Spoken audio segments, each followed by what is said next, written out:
funeral of Diana, Princess of Wales, on September the 6th, 1997, was a huge and regal occasion. Millions lined the route, and television stations the world over cleared their schedules to carry pictures of the young princes, following the coffin on which lay a wreath of white orchids and rosebuds, bearing the heartbreaking message, Mummy. 100 million people, astonished at the depth of their own reactions, mourned a young woman who had been in the public eye for just 16 years, but had in that short time earned the respect of statesmen, world leaders, the rich, the famous, but most of all, everyone who came into contact with her, and ordinary folk right around the world.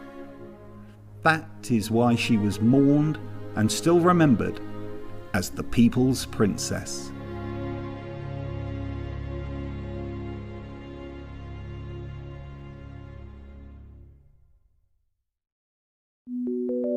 Diana was born into the ranks of the British aristocracy, and like many of her background, she was sent away to boarding school. Diana's father told me that the best thing for Diana to do was to go to Riddlesworth School, which was a very home-based prep school and very suitable for someone in Diana's situation. She also had friends there.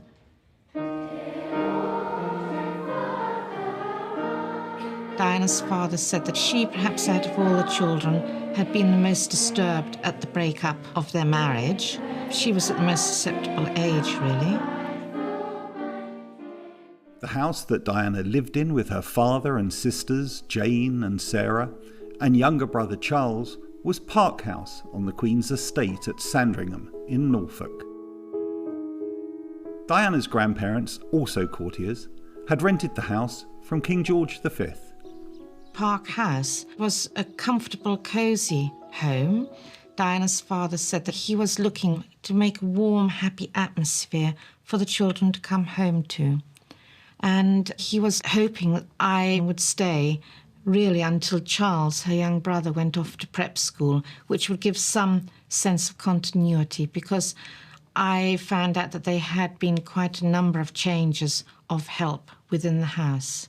And to a degree, I think Diana and Charles used to club together and decide they didn't like a specific person, not for any major reason, except that she wasn't the mother.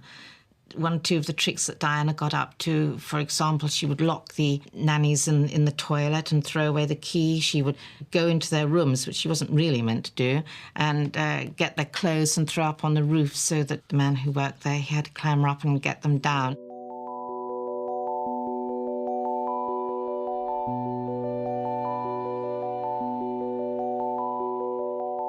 Norfolk is farming country, flat and often windswept. It was the rural landscape she liked. We did lead a very country existence. She was happiest just in trousers and an old top. She wasn't in the least bit interested in clothes. She absolutely hated dressing up. On the few occasions I had to struggle to get her into a dress or a skirt, she would only go put these clothes on. Do I really have to do this? And I don't see what it matters what I'm wearing. No one's going to look at me, and as long as I'm there, what does it matter? She was just one of the others with a tatty pullover and long skirt. I mean, they were all terribly untidy at school, and she was no exception.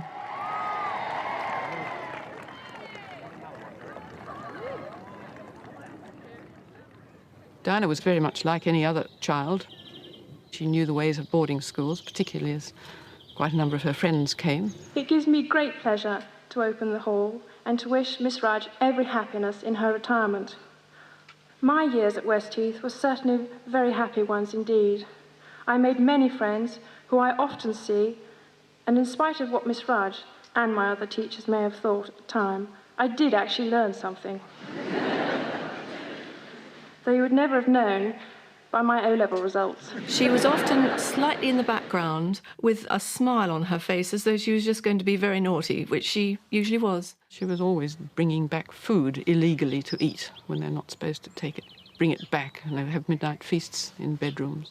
Perhaps now, when future generations are handed out punishments for talking after lights, pillow fights and illegal food, they will be told to run 6 times round this hall. She was one of the regular squad who weeded the gardens with me on Saturdays as a punishment. It has to be preferable to the lacrosse pitch or weeding the garden, which I became a great expert at. I think they preferred weeding the garden to running around the cross pitch.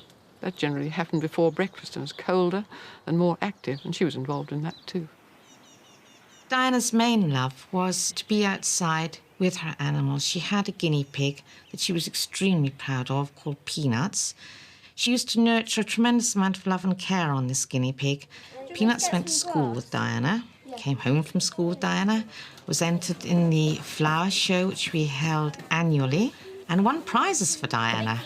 And Diana would be out playing with these animals or helping Mr. Smith, who used to work outside in the gardens, or trying to help Mrs. Smith, who used to work in the house.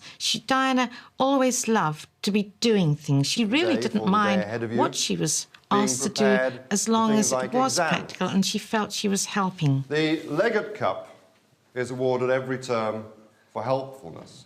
She loved being domestic and just helping out and doing things like that. The domestic staff always loved having her around, whereas they hated having some other people around. Helpfulness is rewarded. Well done, Clemmy. Diana was always asking if I needed any help about the house, and she was much better at cleaning than I ever was. She was only 9, this little girl with her mousy, shoulder-length brown hair. Did save me from quite a few problems with her father by going around checking on my dusting, etc. Naturally, I talked about what she enjoyed doing most and her favourite subject. Her favourite subject was basically swimming or anything outside. She was a very good swimmer. She spent a lot of her time practising, both at school and at home, but she was even better at diving. One of the things that stand out most in my mind was of the young Diana standing on top of the water slide, shouting, "Look at me, look at me." And only when she had everyone watching her would she then execute this most fantastic dive into the pool. She truly could go into the water without making a splash in an absolutely straight line. She was very, very good, and she loved it. Diana loved to be the centre of attention. If she was confident and knew all the people around her, then she was extremely extrovert. She was only shy when she didn't know the people around her. She had that element of shyness which we never broke through. She had a really lovely singing voice. We'd heard her when she didn't know we were listening, but we couldn't get her into the choir. She was too shy to take the audition. Dancing, of course, was her real forte, and she was very gifted, or rather, as far as a tall, long-legged person can be gifted, but she was very graceful and a joy to watch. And she spent a lot of time just practising by herself. She'd get up early and just go and practice. We did lots of ballet music because that was another interest of hers.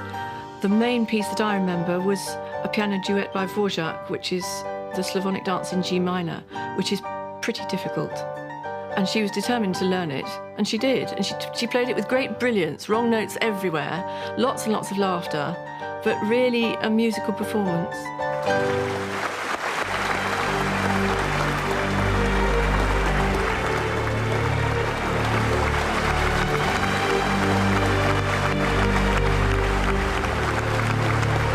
After school came the challenge of work for Diana. Upper-class people in England have a sort of service tradition, what sometimes called noblesse oblige. They also have a tradition of doing absolutely mad jobs, like silly jobs, non-jobs. Nobody thought that Diana would get a PhD or an MBA or run an international corporation. That wasn't the idea. The idea was be in London, meet people, have a good time, do something useful, and then get married to somebody she knew. Diana was a nanny from heaven. She was openly affectionate with Patrick, genuinely warm. She'd scoop him up every morning when she came into work. She would stand with him on her hip, talking to me in my bedroom as I finished getting dressed. At the end of the day, he was clearly just as happy as he could be. You know, it was very clear to me as a mother that he'd had a wonderful 8 hours with her. You know, I knew this was the right nanny for my son. Can I ask you, was your own childhood particularly a happy one? Oh, yes. It was. Did that prompt you into wanting to do it? Not particularly. Just love children. She was the most helpful, sweet, accommodating youngster. She would wash up the breakfast dishes or run a load of laundry without my even asking her, make up the beds, tidy up the toys and so on. And one of the sweetest things she did was she had a car in London. I didn't, so she would pick up stuff that she knew it was hard for me to get home with, pushing a stroller and hauling bulky items from the store. Again, didn't have to ask her, she just did it to be nice. She knew all the right people, she was connected with the royal family, and they thought that she would, as they say in England, know the form. Diana went out of her way to be vague about exactly where she lived, where her hair was done, where she spent her weekends. She would answer things very non-committally and briefly. My job was primarily to find who the Prince of Wales was going to make his queen, who was going to be his wife. Prince Charles had said that 30 was a good age to get married, and he was about 28. So the picture at the time said, well, let's have a look at him, see what he's doing. After she'd been working for me for 4 or 5 months, I was tidying up at the end of the day, and I found a bank deposit slip, kind of just tucked under the skirt of the sofa, and I assumed it had fallen out of her handbag. The bank name was Coots & Company, which I knew from my job was the private bank for the Queen and the aristocracy. And at the bottom of the slip, it said Lady Diana Spencer. Slowly I used to get different girlfriends, and it was coming together, but never the one, until one day I spotted Diana at a polo match and was said that she was there as his guest. But I didn't know what she looked like, and I walked all around this field, polo field, and I saw this young girl, blonde girl, and she was wearing a D necklace, and I thought, that's got to be her. And I walked up to my camera, and she posed me like that. And I did 2 shots, only 2 shots, and I thought, that's her. That was in the July. In September, the first week in September, I go up to Scotland. There's a traditional Highland Games that the royal family attends called the Braemar Gathering. And I'm on my way to the Braemar Gathering, driving by the castle, and I see Charles and Diana by the riverbank. And I jumped out of my car. There's a great story about the pictures, how she hid amongst the trees, but finally it was her. And we ran the story the next day. He's in love again, the prince. And then we had this picture of Diana that I did at the polo, and she has all the qualities to be queen. One morning in September, when she'd been away in Scotland, she came bounding into my bedroom, said, Mrs. Robertson, I have something very important to tell you. And I sort of said, go right ahead, Diana, and I continued to blow my hair dry and, not paying much attention. And she said, no, Mrs. Robertson, I'd like your full attention. So I turned off the hairdryer, turned to face her, and she explained to me that when I went to work that morning, I would see reporters and photographers at the end of the mews. She went on to explain that they were waiting for her. I said, good heavens, Diana, what have you done? And she said she'd spent the weekend up at Balmoral. I thought, God, what's he running around with teenagers for? I thought, I can't believe it, because Prince Charles was coming up to 30. I think he was 30 then. In my position, you're going to marry somebody who perhaps one day is going to become queen. And you've got to choose somebody very carefully, I think, who could fulfill this particular role.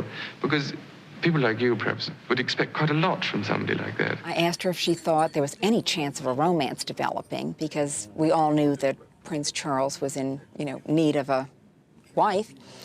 And she said no, with tremendous regret in her voice. No, I don't think so. After all, he's 31 and I'm only 19. I don't think he'd ever look at me seriously. Lady Diana's London flat laid siege by photographers. Their activities put an end to an uneventful lifestyle of flat sharing with 3 girls during the week and weekend retreats to stay with friends in the country in search of fresh air and exercise. Suddenly last September, the popular papers discovered she'd spent a weekend at Balmoral as the Prince's special guest, and unsuspecting, she'd allowed them to photograph her at the school with the sun behind her, wearing no slip. For a girl of 19, it was a difficult time, although perhaps a necessary demonstration of just how great are the pressures of living constantly in the public eye. Lady Diana. Lady Diana? We thought it was going to be an announcement on his 32nd birthday, but there wasn't, and he told reporters yesterday that it may be coming soon. Have you any comment to make about that? Lady Diana. Lady Diana. No comment all that. Did you have a good weekend, though? It's work now, okay? She tried to carry on as best she could, and she did come to work most days. Occasionally, she would call in the mornings and say, you know, she hoped I wouldn't mind, but she just could not walk out the front door and face the press. It was just too stressful.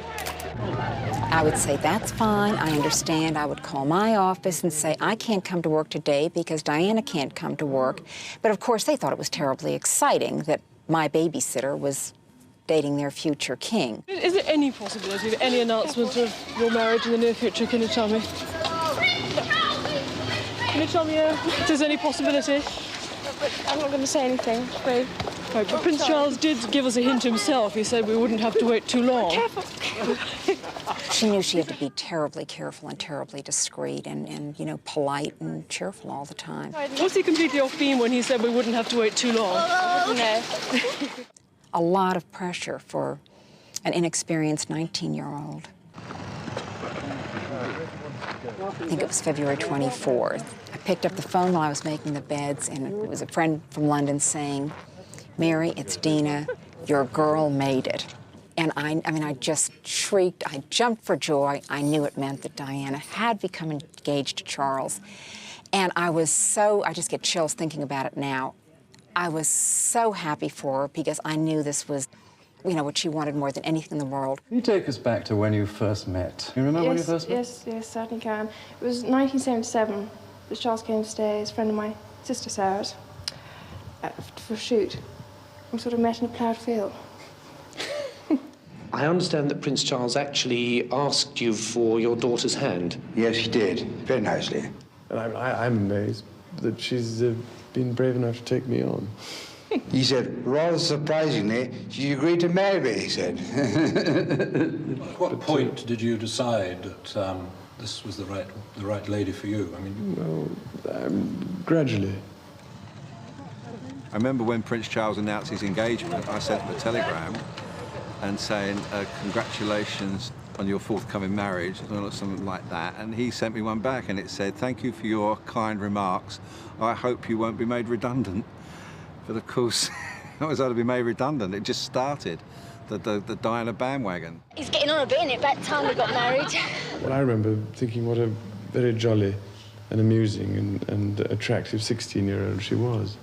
And, I mean, great fun, and bouncy and full of life and everything. Why are you so pleased? Because I think she's just the right person for him. I don't know what you thought of me. Pretty amazing. It was clear she was madly in love with Charles. Her dream had come true, and at the time, of course, I thought it would be a fairy tale. do you find it a very daunting experience that yesterday you were a nanny looking after children, now you're about to marry the Prince of Wales, and one day you would, in all likelihood, be Queen? It's a tremendous change for someone, if I may say, of 19 to make all of a sudden, the transition. It is, but I've had a small run-up to it all in the last 6 months.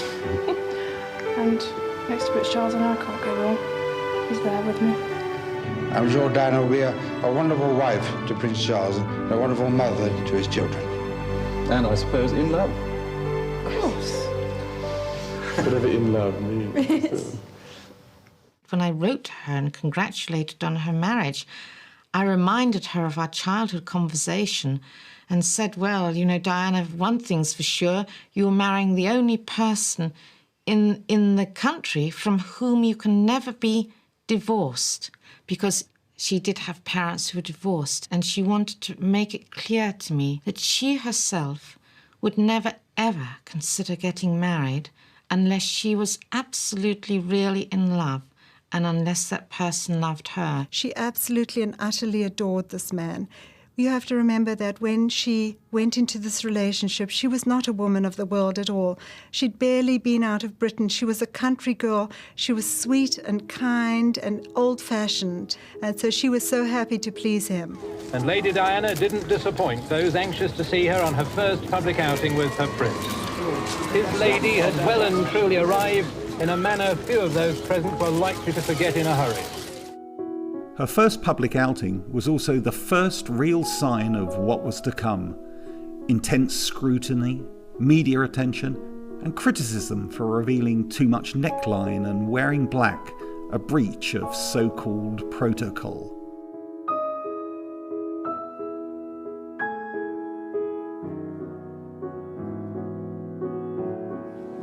Probably you would be just expected to know what was done and what wasn't done. And Diana didn't know what to do and what not to do. She wasn't used to royal protocol. She wasn't used to all the ins and outs of royal protocol and kind of landed herself in the deep end and had to learn terribly quickly. Diana did say to me the morning of the wedding, the crowds were outside the window and we were watching them on the television in her bedroom, and she said to me, "Oh, this is a lot of fuss for one girl getting married." I remember that she was actually getting into the carriage in Clarence's house, and of course the carriage is very beautiful, extremely ornate and glass shining, and she was completely beautiful, and I sort of sat her down and I just sort of held her hand for a minute.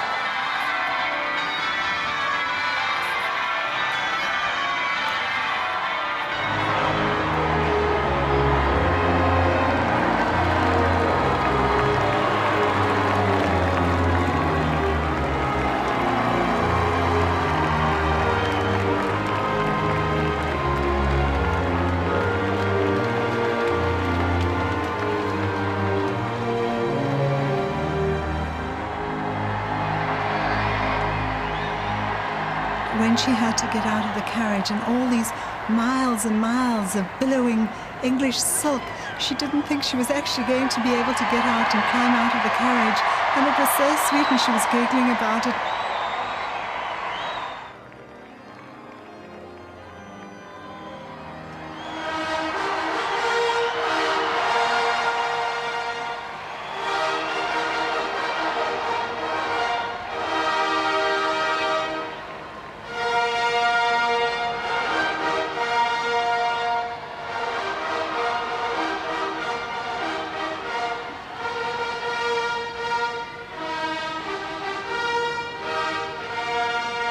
And then when her father took her arm, she told me he'd had a stroke, and she just didn't know if he was going to make it. She was more concerned about her father being able to make it down the aisle than anything.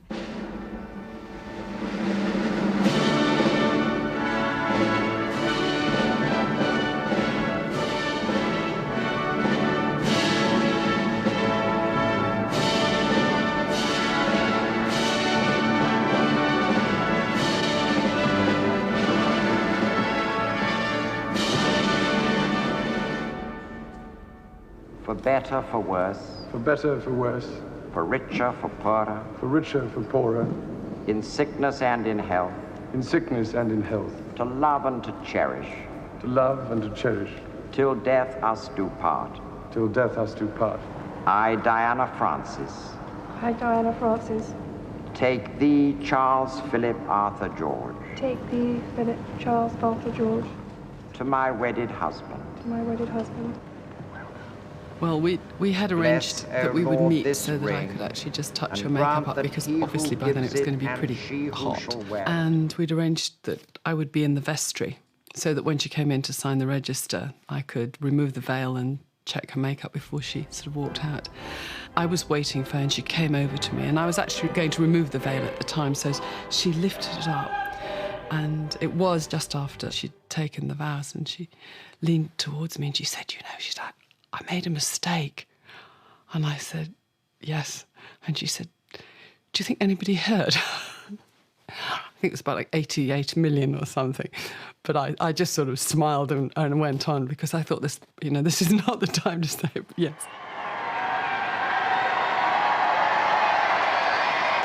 she did have a hopelessly romantic view of marriage, and she truly believed in a marriage in which the husband and wife were in love and had children. She was a traditionalist at heart. I think at the time that Prince Charles proposed to her, she just believed that the two of them would adore each other and do everything to make each other happy, and that would be it.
The wedding was the most incredible global phenomenon.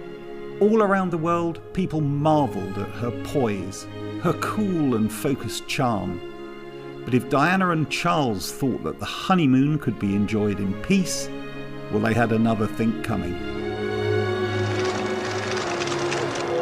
The princess mimicked the constant request to hold hands.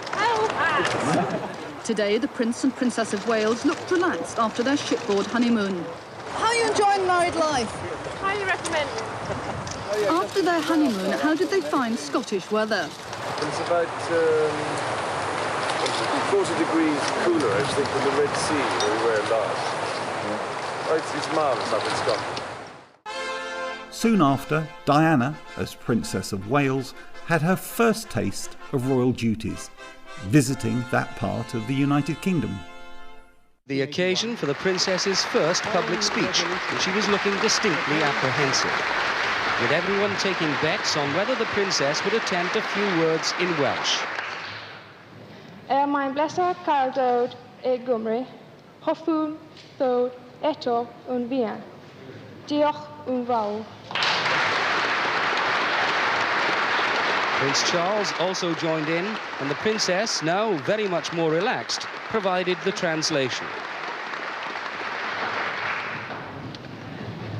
I do hope that bore some relationship to what I meant to say, which is basically that it's a very great pleasure for me to come to Wales and to its capital, Cardiff.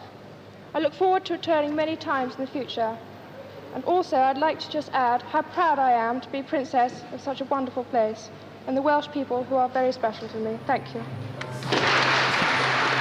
As if speaking Welsh wasn't hard enough, having the attention of the world all of the time focused on her young and inexperienced behaviour made for a stressful introduction to public life that needed special support. In reality, she found herself under intense pressure and often in need of her new family's help to bolster her understandably battered self-confidence. If it had to be pinpointed to what triggered Diana's eating disorders, it was the very moment that the man she absolutely loved and who she was going to marry put his arm round her waist and said, "Oh, you're a little bit chubby, aren't you?" Here was this man who Diana absolutely adored, and here was a faint criticism. And from that moment on, Diana's weight absolutely plummeted. She went from a 29-inch waist on her engagement to 23-inch in 6 months to her marriage. Can you imagine? The newspapers are divided. Some think she is, one says she definitely is not, and the Daily Star suggested in a cartoon that even the royal family is being kept in suspense. 13-year-old Fiona Passmore couldn't contain her curiosity. As the princess came over to talk to her, Fiona decided she'd better pop the question. patting the princess, she asked, "How's the baby?" The princess, taken aback, asked, "Did I hear that right?"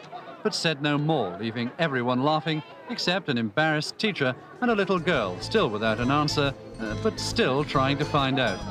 At last, on November the 5th, 1981, the press was able to confirm the princess was pregnant. Could we ask you, Lord Spencer, have you any thoughts about whether you'd prefer a girl or a boy? If it's a boy or a girl, it doesn't matter at all, as long as it's a healthy baby. And the baby's well done as well, that's all that matters. At one stage, the prince was presented with a pair of booties to give his wife for their future child. He had earlier apologized for the princess's absence. I'd like to say how very sorry my wife is that she couldn't come today and see you all here.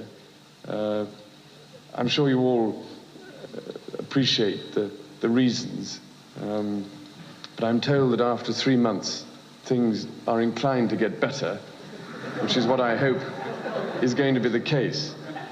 But I'm quite prepared to accept full responsibility for the situation. Prince William was born on June the 31st, 1982. The heir to the throne had been delivered. Her Royal Highness and her child are both doing well.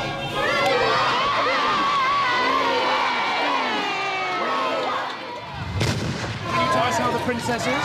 She's very well, thank you. Earl Spencer. Good morning. How is she? Very well indeed, thank you. And your son? He's in excellent form too, thank goodness. Lovely baby, really super baby. Looking a bit more human this morning. Not a little puckered-up face at all, a really good one. Hello, how are you? Mrs. Shan Kid, how do you feel about the news? A grandson is everything his father said last night. Lovely baby. And how's the prince? Very happy. A lot of happiness up there. When do you think your wife will be coming home, sir? I hope as soon as possible.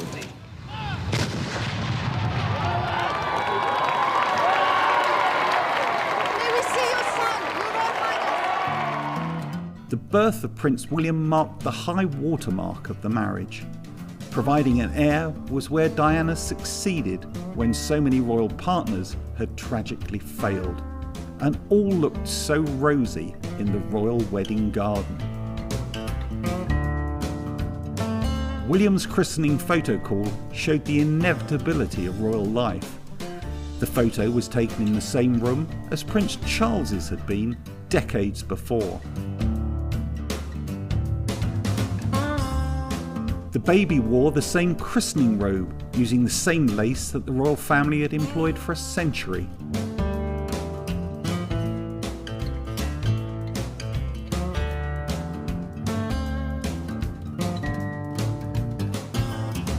Even the great-grandmother was allowed to hold the baby, both then and now. Then the outside pictures with the same props.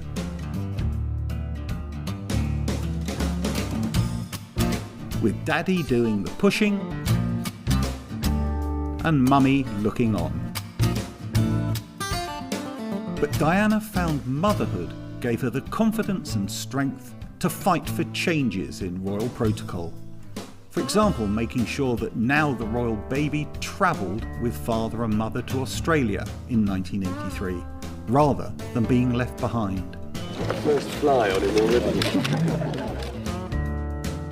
A radio show became the cue for a quiz on how well they knew their own child. And Diana shone with humour and that unmistakable self-effacing charm. Question: what is Prince William's favourite toy? Jamie, he loves his koala bear he's got. But he hasn't got anything particular. He just likes something with a bit of noise. Plastic whale which throws things out the top. He got a plastic whale that throws things out the top, little balls. At the early stages of their marriage, when Prince William was born, you could see the great warmth and affection and love between them. You look at any pictures from that time in any press throughout the world, and it's clearly visible. And she said, yes, that really, she felt that was so.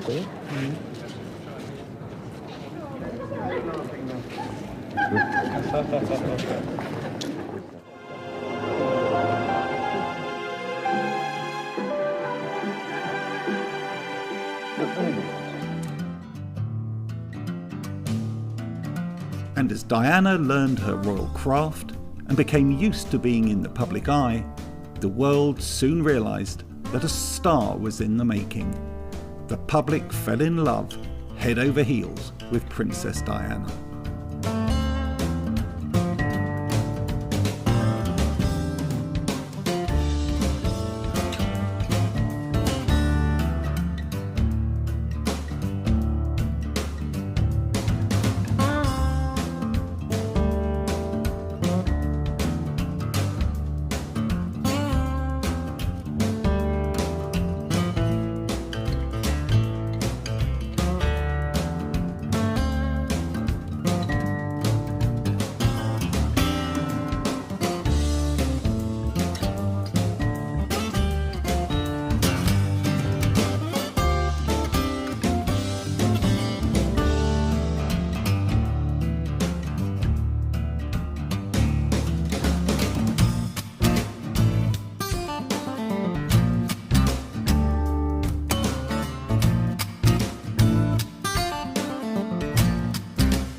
Then, on September the 15th, 1984, Prince Harry was born.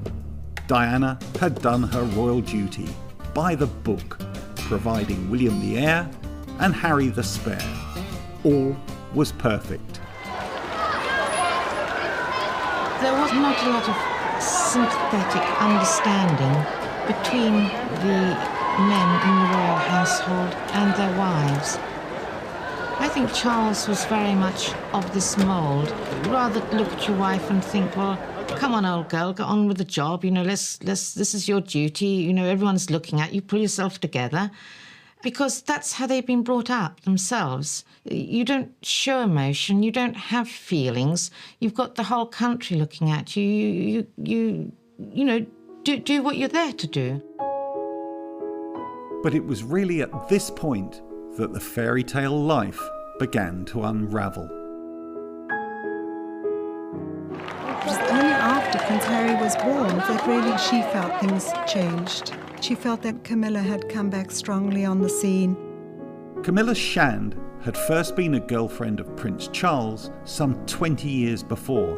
They were said to be in love, but with Charles unwilling to commit to marriage, Camilla married Andrew Parker Bowles and had a family.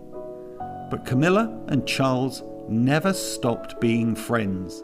There were severe cracks in that marriage, but it certainly hadn't come to light. She was very concerned about Camilla at that time, and her marriage and the state of it, her own happiness, whether her own personal happiness would ever improve.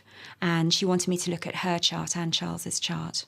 She was just looking for, I suppose, any kind of answer or any kind of light that could be shed on her predicament. I wield my bullwhip at you in a minute. Promises, promises. I gave her a little bit of acupuncture, but I also balanced the chakras and advised her particularly. I think counselling was a big part of my contribution to Princess Diana. It was not really a relationship where we sat and pored over, you know, the stars. They didn't sort of completely inform her every move. It was more of a sort of backdrop towards a kind of counselling. Her greatest need certainly was to have her confidence in herself restored. I think she was enormously confused about life, and I think she went to see all these people, various people. You know, she flew off here and there to see everybody, to try and find some route for her, to try and find some stability. Maybe in a way we represented that kind of mother figure which she always needed and wanted. She had the most wonderful relationship with Lucia Fleischer de Lima. Lucia was like a second mother to her. I really loved her as a daughter. I really loved her, and she was a most wonderful friend to me. Diana and Lucia would be on the phone almost every day without fail. She brought a lot of joy, of light, of laughter, of dramas into my life. We would share things in a way I don't think mothers and daughters do share, but I'll always be afraid that I didn't do enough for her, you know. I really loved her. When Lucia asked me if I would be Diana's friend, I realized this would be a tremendous commitment and that I would be there for her. But I regarded it as such an incredible honor, and I took it very, very seriously. And I feel very good now, in retrospect, that I could be somebody who nobody knew about. From the numbers of women whom I know, who she considered friends, and we, you know, have from time to time talked about Diana, and everyone who she confided in that I'm aware of kept her confidences, were very anxious to help her and support her. She was so hurt by the situation with Camilla. She was definitely hurt enormously, and the way she would diffuse a situation like that for her was by putting some very sweet cartoons in her bathroom at Kensington Palace. It would be like somebody else putting a dartboard and taking some darts and throwing them, as somebody might do in a bar, but that was Diana's way of dealing with it. And I even remember for a short period of time that she'd had this disagreement with Elton John, and she said, well, he's joined the ranks. I have a cartoon of him next to Camilla. And then sure enough, when they made up, she would remove this. I almost had tears in my eyes listening to her because it was such a sweet and lovely way of dealing with something that had hurt her so much. It was difficult because she had a vision for royalty for the coming century, a modern vision. She wanted to be much more open, to embrace people, to be more open with everything. If they were going to a charity event or to visit the homeless or to visit the sick, that they shouldn't just stand afar and speak to them through somebody else. She felt it was very important to show a warmth and an interest, and she felt that if one wasn't interested in it and didn't show warmth or feel warmth, one shouldn't do it. This was quite a source of difficulty for both of them. Very often she would discuss so many different duties, things they had to attend to, and even if Prince Charles listened to her approach and didn't disagree with it, he would always, under every circumstance, defer to the Queen. My feeling about Charles is he had such a wretched childhood. He probably really couldn't have responded to her the way that she needed him to respond. She expected him to really be there for her, to support her and guide her, and he just had a completely different view of the relationship. I think he got a bit resentful of this, and he became, I say, a little bit sour and bitter. And in a way, I don't blame him because, you know, he was slighted. And I remember once we went to Silverstone, a racetrack where they hold the British Grand Prix, and he was there on his own, and a little boy come up and said, "Oi, Charlie, where's Di?" And he said, "I'm sorry, she's not coming today. You better ask for your money back." I remember once in India, the princess was going to the Taj Mahal, and everybody was at the Taj Mahal. She visited the greatest monument to love in the world, but without her husband.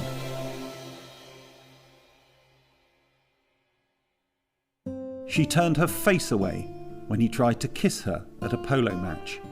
The hints, the tape, the rumours proved true.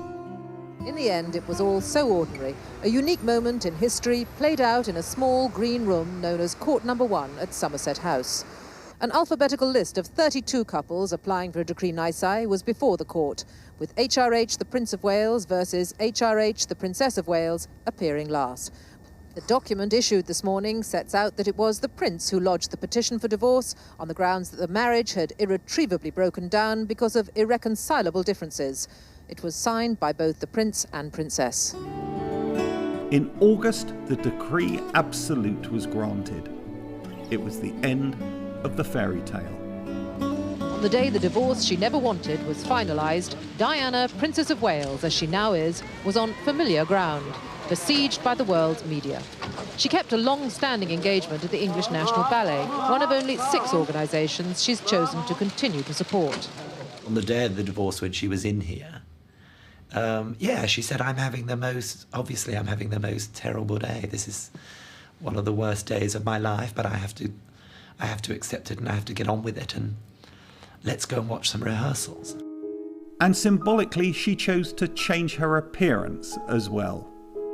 She said, what would you do with my hair given a free hand? And I said, well, honestly, she went, yeah, I wouldn't ask you otherwise. And I said, I'd just get rid of it. I'd just cut it all off and start again. That was a bit of an eye-opener to realise that someone's haircut could cause that much of a stir. And it wasn't even a hugely drastic haircut, it was just a bit shorter. They were climbing on each other's backs. When Prince Charles came, 15 people turned out to say hello. The Princess of Wales came, the entire world came. Diana seemed to grow into a new role, even a new person after the divorce. She quite simply became a star, and the people loved her. She combined some unique characteristics: glamorous, beautiful, caring, and of course, a great mother. She really was a wonderful mother. I mean, she was terribly involved with her children. And of course, the more we saw her with her boys, the more our hearts went out to her. She was never less than 100% in everything she did, whether it was watching her sons at the school sports or running in the parents' race.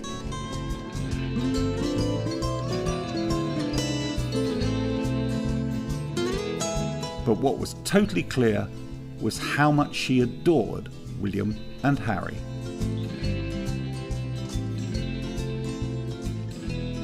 She tried her darn hardest to give those kids, to let those kids see a normal way of life.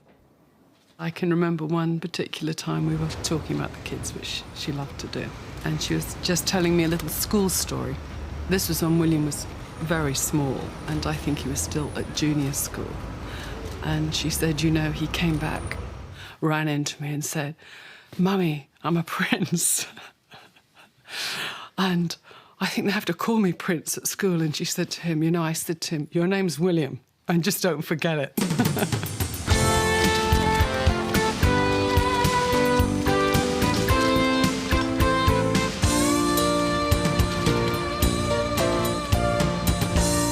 She stressed that she wanted to bring the boys up as normally as she could, and she used one instance of saying that she would give the boys a little bit of pocket money so that they could go in and buy sweets for themselves and just get used to interacting as normal people do. And she said, Charles thinks that I'm overdoing it.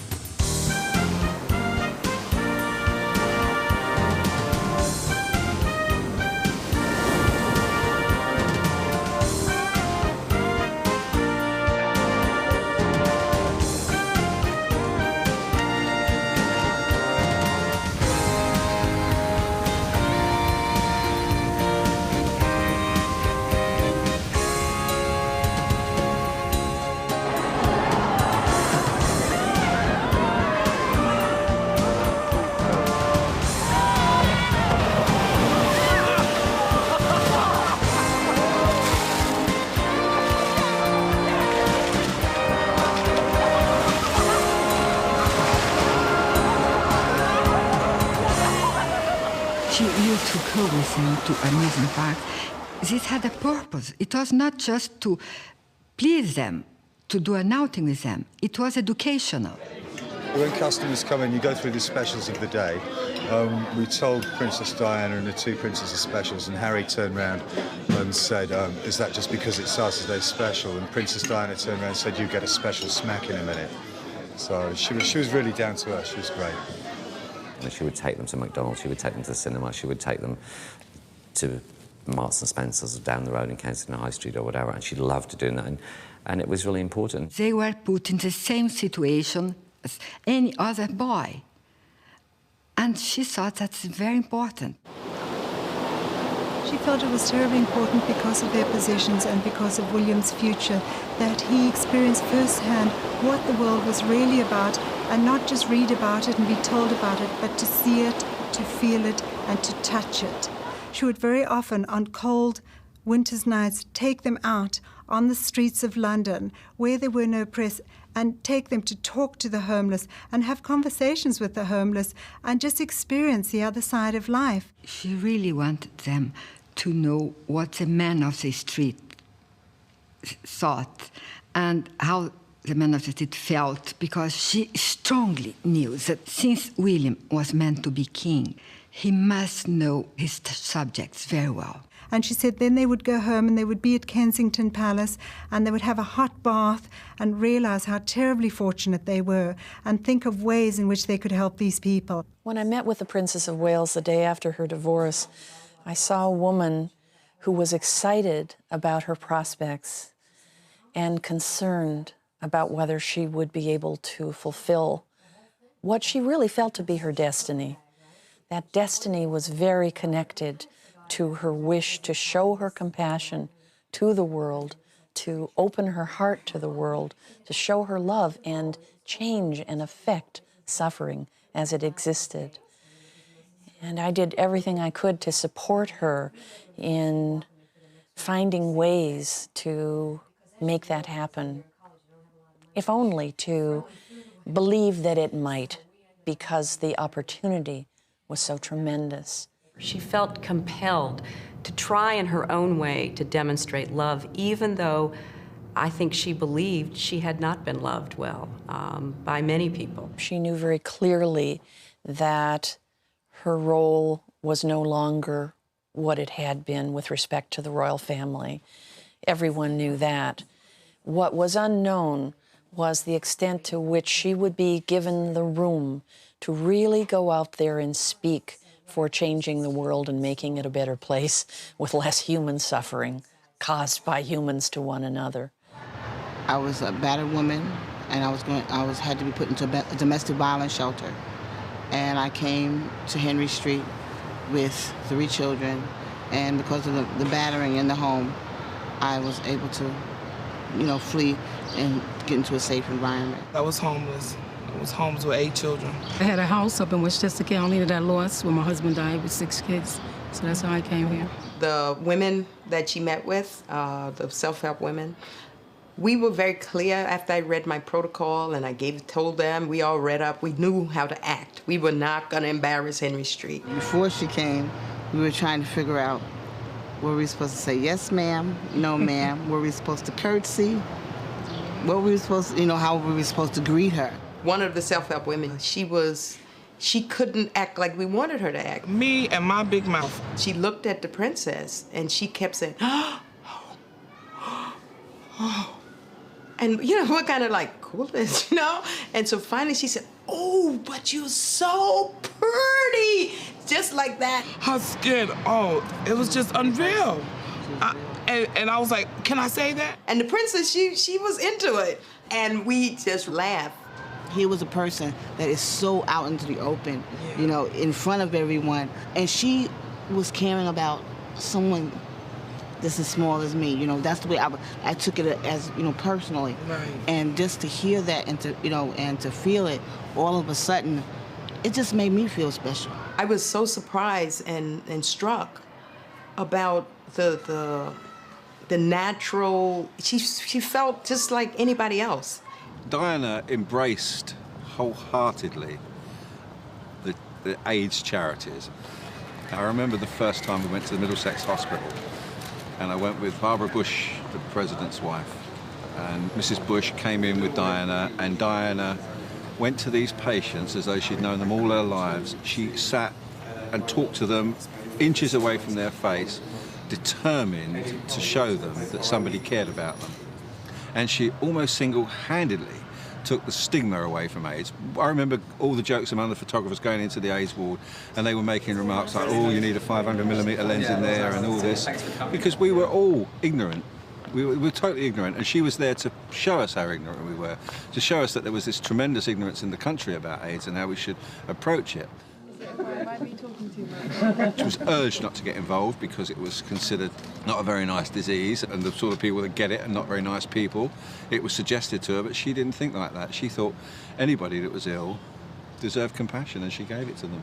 And not only did she do it in the Middlesex Hospital in London, she did it in Harlem with babies, AIDS babies, and she was tremendous. For her to give her time to spend it with children who were HIV infected, with people who had leprosy. Poor people, leprosy, homelessness, people who were being killed because of landmines and all. She did something that was unusual. Because of who she was, she had the power to demand that sort of like the world would be brought to our backyard. And they had to come and stand in that yard because she was there. And so therefore, everyone had to really look and say, this is something that everyone needs to take heed to and do something about. She kept drawing from this great reservoir of loving kindness, this spirit that she had, which couldn't be stamped out. If you have a vessel, you can put so much into it. But if there's too much, if there's more than the vessel can hold, well, it has to go elsewhere. I saw that in her. I mean, that great, joyous, exuberant love she showed her sons. She had so much, it spilled out and spilled over onto humanity. That empathetic, compassionate love she showed AIDS patients and landmine victims. The love that I think Mother Teresa saw in her and responded to. Mother Teresa's hospice in Calcutta, literally people are dying there on the hour, and they're that sick. And the princess came in, and there must have been 100 men lying on stretchers on the floor, maybe a foot apart, 2 foot apart. And she went to each patient in that room and gave them a special suite that's got glucose in it. She knelt down, she sort of talked to them as best she could with one of the nuns, and as she walked around the room, her dress was getting dirtier and dirtier. She didn't care. She had this beautiful pink dress on, and when she walked out, she was covered in dust and dirt, and I think she was probably the most moved I've ever seen her. She just seemed to be as home there as if she was in a living room at Kensington Palace. And afterwards, the nuns sang to her, and she just wept, Diana. You know, she was so moved by it all. That was her search to really do something major in the same line as Mother Teresa, but differently, with a different slant. When you see Mother Teresa and the princess standing side by side, it isn't out of this world in terms of comparison. They both had a gift of compassion, and although totally different packages on the outside, you could see heart to heart that they understood it and recognized it in each other. When Mother Teresa came to Kensington Palace and saw the vast amount of space that she had there, Diana told me, she had said to her, "Diana, you could hold so many poor people in this place. It's going to waste all this space." Her position, of course, gave her entrees that many would not have, but she could not have pulled it off. It could not have survived the test of authenticity, both in person and across the television screen, if it had not been real. I was a student in Israel in 1984, and I just went camping with 2 American friends in the northern part of the country, and we hiked off the beaten track, and next thing you know, we were camping in a minefield and had no idea. And it was on a sunny spring morning. I was walking across a field, and the world exploded all around me. And then I spent 6 months in hospitals in Israel, undergoing amputations and skin grafts, and learning to walk with a prosthesis, an artificial leg. The princess was told how the teenager set off to market and was blown up by a landmine. That was just 6 months ago. Mazetta lost her right leg. Diana brought landmines into every living room in the world. Without that lightning rod of her celebrity and the cameras following her, perhaps none of us would ever have really heard about the mass suffering caused by landmines. When we asked the Princess of Wales to join us in Bosnia, our intention was to introduce her to families who had been blown apart by landmines. I was stunned.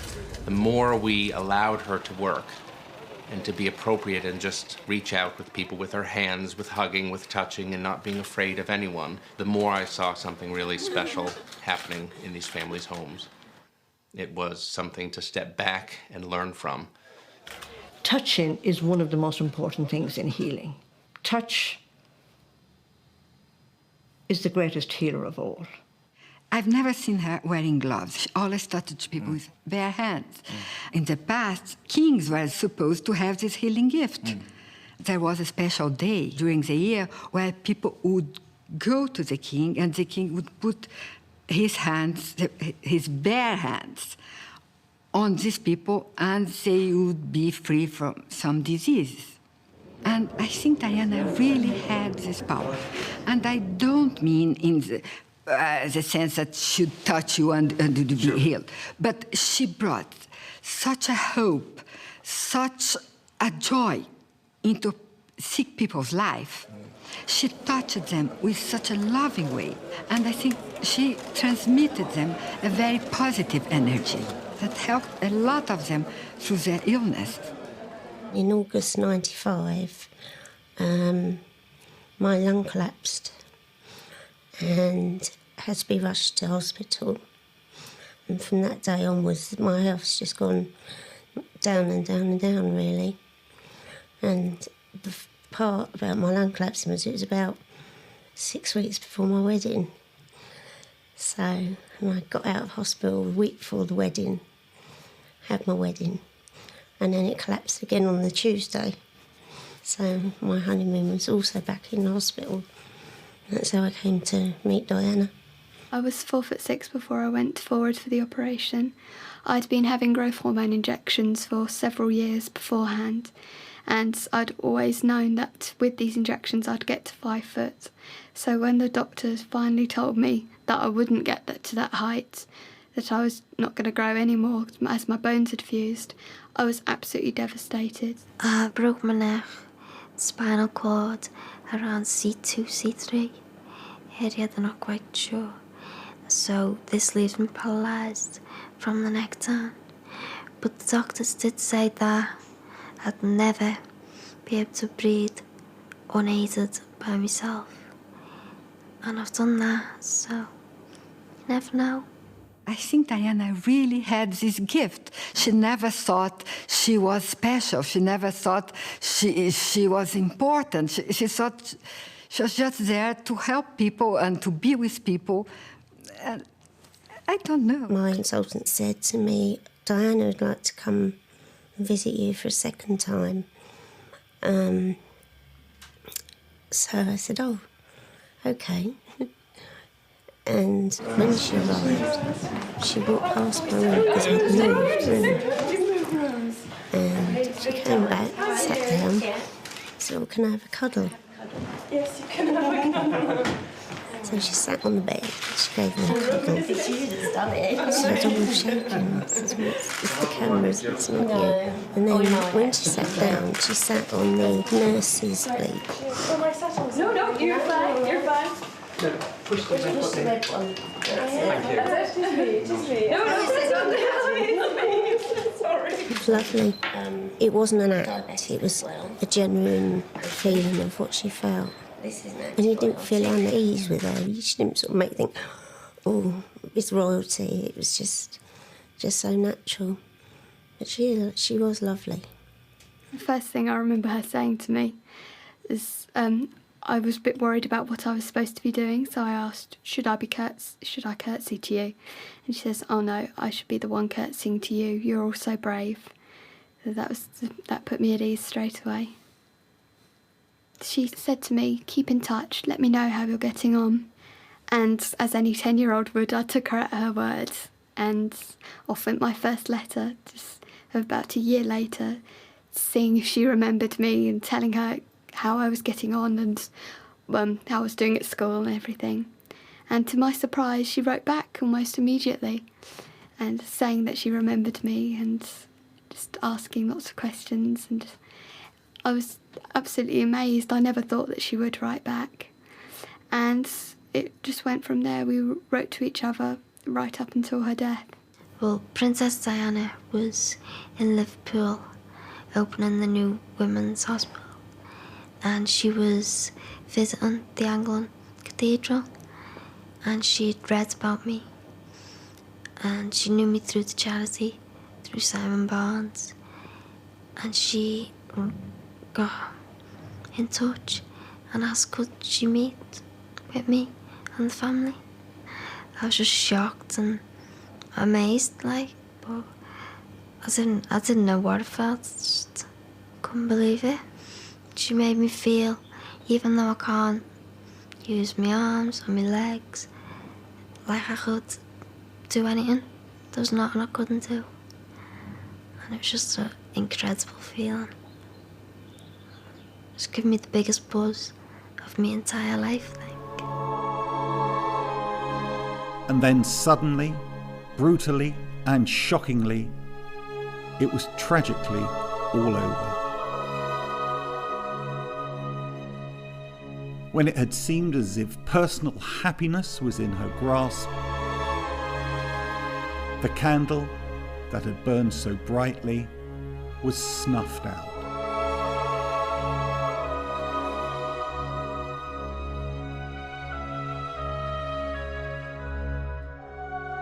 We lost the special person. We lost Diana, Lady Di, that special person we knew as the People's Princess.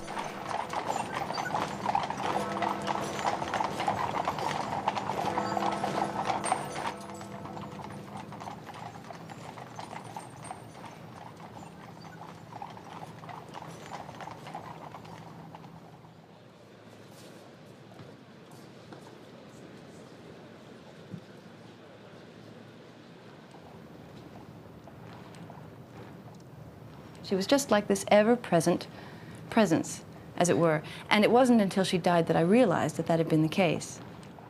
It was suddenly like the top of the Christmas tree had been cut off, that she was the most glamorous woman that there could be. And she just disappeared. It was like the whole world was a little darker. Shortly after her death, just about every session I had with a woman patient, it came up, and they were distressed. Most of my female patients were distressed, and almost all of them mentioned it in the session as something that they were aware of and felt incredibly sad about. I had this absurd sense that I was connected to her in some way. When she was married, I was probably 15, 16 years old, something like that. And it was sort of prime time for fantasizing oneself as a princess. People suddenly felt this terrible loss, that they'd lost the one person that they saw every single day of their lives in some way or other, whether it was on the television, it was in the New York Post, it was in the LA Times or the Washington Post, it was, you know, just hanging out, or there'd be, you know, one cover or other. The People magazine had her on so many times. And I think that they just felt this terrible emptiness. Yeah, I don't know. She was like she was all the marvelous, glamorous things that one wanted to be.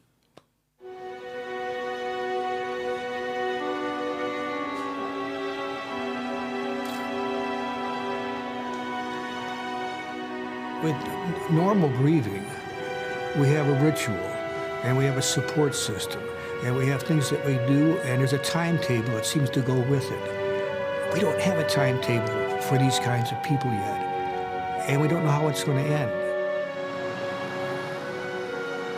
So you give things, you buy things, you send things, and so we have instead of a thrashing around, we're trying to show how do you express grief for somebody you've never met, but you still feel a loss.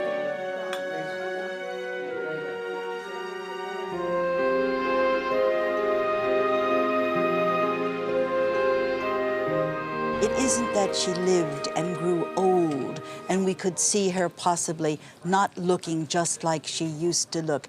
It's like JFK. We will never get over JFK because the chapter can never be closed.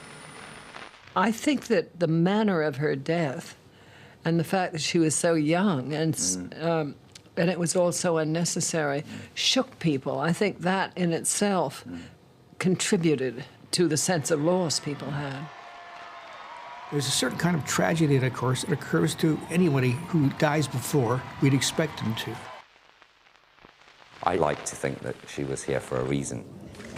And not just one reason, for many, many reasons. And I think she has made it, her life has made a difference. Her impact is not bricks and mortar. I mean, her impact is not the wing of the hospital that's named after her and whose funds were raised in her name. I mean, her impact really is in the hearts of the doctors and nurses and patients who were in the hospital. She was constantly striving to become better and bigger and more involved and to really challenge herself. I think that the effect that Diana had is in the idea that someone could be this famous, the most famous, recognizable woman in the world, the woman whose picture appeared in every magazine, every newspaper, everyone knew her. And yet, In that role, she could seek to be idealistic and work hard for the betterment of humankind. She tried to give hope to people. People who had no reason to have any kind of hope, no future, no nothing, then should come with her beauty, with her grace, with her smile, with her caring, and she would give that to them. She provided a role that I think that many people need to know that someone can do this and stand and represent these ideas. She was really at the top of her game, it seemed to a lot of us, and there was no telling what she would do, how she would influence the world, and how she would use her extraordinary presence on behalf of causes and people she cared about, and whether she would now finally have some private happiness at some point in the future. Thank you for coming to our country. You know, I would say that she found the best possible way to live, which is to be there for other people. She'd found that. By the end of her life, she had made it okay for people to say that they weren't okay, you know? In Diana, what you saw is one young woman who made a dent, who stood out, who had very, very little support. And yet, she had the courage to take it on, and she did get a response. She did cause some degree of change. And in that message, there's an empowerment for all of us very ordinary people, that sometimes wonder if we can make a difference or not.